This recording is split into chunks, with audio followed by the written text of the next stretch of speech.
పడ్డప్పటి నుంచి ప్రభుత్వం నిరంతరం మంత్రులను శాసనసభ్యులను క్షేత్రస్థాయిలో ప్రజలకు అందుబాటులో పెట్టి పర్యటిస్తూ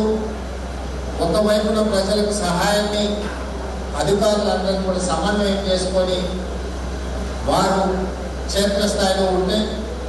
ముఖ్యమంత్రిగా చీఫ్ సెక్రటరీని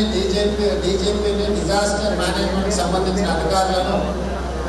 ఇతర శాఖలను సమన్వయం చేస్తూ గత 2 రోజులుగా రాష్ట్ర స్థాయి సమీక్షలు చేస్తూ అన్ని రకాలుగా ప్రజల్ని ఆదుకునే ప్రయత్నం చేస్తాము. ఈ ప్రయత్నంలో ఎక్కువగా ప్రాణ నష్టం జరగకుండా, పంట నష్టం జరగకుండా,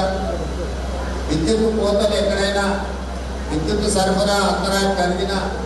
ఎంబడెంబడే వాటిని పునరుద్ధరిస్తూ ప్రజలకు